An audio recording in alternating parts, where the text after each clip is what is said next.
What is going on, everybody? Welcome back to the channel. As you can see today, we now have the Sage iPhone 17. This is that base model, and while we know there's not a lot to show for the unboxing here, I do want to show you what this colorway looks like next to the Cosmic Orange 17 Pro Max, and then also that Sky Blue iPhone Air. So will just be a quick video for you guys today. Let's see what's in here and get right to it.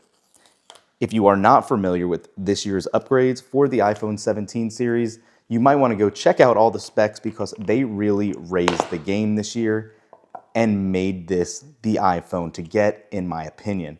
This blows away any other base iPhone in the past. You finally have 120 Hz refresh rate, 256 gigs of storage, camera upgrades, center stage camera. Everything you get on a lot of the more pro models are now here in this package. So as you can see, that sage color looks really good, and I hope the light's catching it right so you guys can see it. Let's set that down for 1 second. Again, not a surprise, but you do get your regular braided USB-C to USB-C cable and your paperwork. Again, no SIM card ejector because these are all eSIM for this year. And that's it. Nothing else crazy in the box. Let me go ahead and just move this over and bring this back in for you. So yeah, you can see the rail. It is polished. Very nice looking. I'll go ahead and get it turned on. But again, more so, it's just a physical comparison that I want to show you guys between these devices.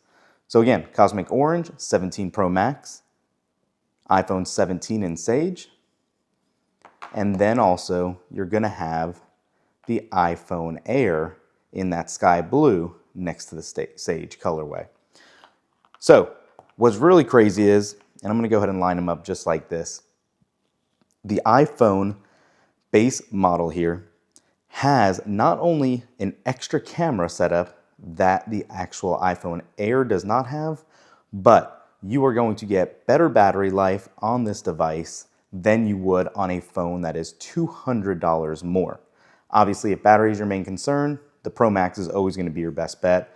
But from a camera standpoint, you can see 1 lens, 2 lens, and 3 lenses for the ultra wide, the telephoto camera, and the main camera. I mean, you just have everything you need, and Apple this year really differentiated all their offerings based on different price points and what is important to you. So if you want sleek and elegant and somewhat more of a, I'll say a professional look, the Air is going to be your main draw.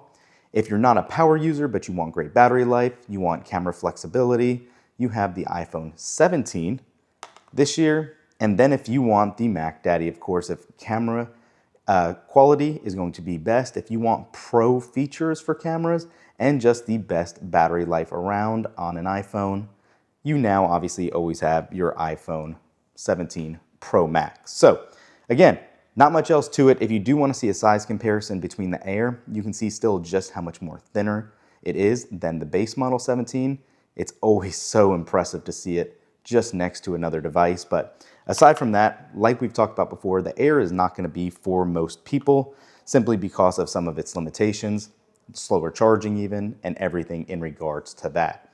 So yeah, quick video, like I said, for you guys today. Comment down below if you picked one up or if you're going to pick up a new 17 series device. Which are you getting? Thanks for watching. We'll catch you in the next one. Peace.